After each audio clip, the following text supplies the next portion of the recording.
一酸化炭素の検知器、警報器となっているけど検知器だよね。一応 PPP なるから警報器か。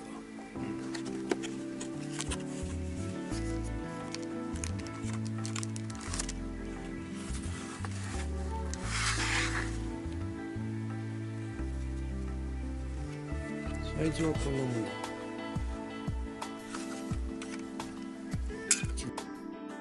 9センチかな。まあ取れちゃったけど、後ろバッグにこういったものがくっついてる。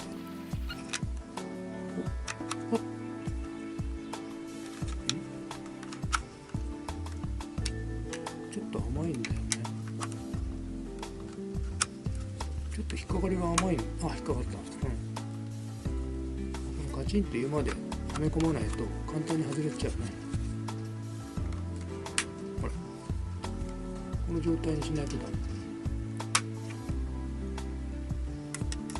単4電池3本が必要だ。センサーどこについてるのかちょっとわからん。ここから覗き込むとコイン電池が3個かな。すでに入ってます。何のためかはわからない。このままでは起動しない。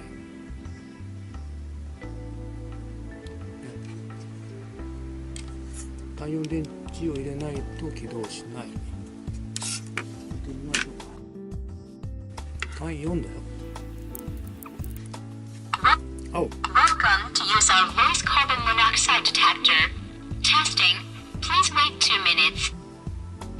なんだって2 minutes。120秒のカウントダウンが始まった。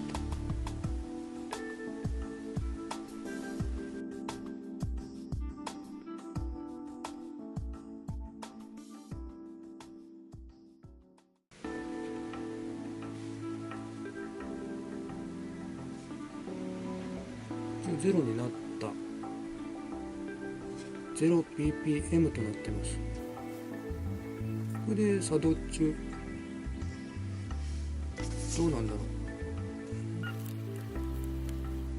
う。50ppm が60分から90分続いた場合は警報音とランプが点滅する。100ppm10 分から40分で警報音とランプ。300ppm3 分続いたら警報音とランプ。400になるとすぐに警報音とランプが点滅するとなってるね。そんなシチュエーション作り出せないので何とも言えませんけど、音だけ聞こえるかな、聞けるかな。音だけ聞けたら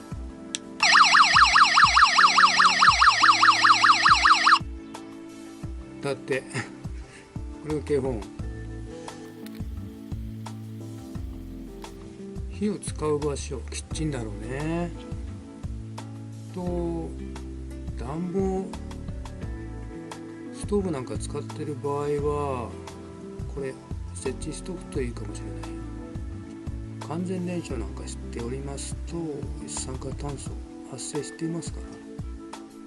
ファンヒーターも一酸化炭素出てるでしょ、色でもね。そういうところに設置しとくといい。一酸化炭素って上かな下かな。上かな。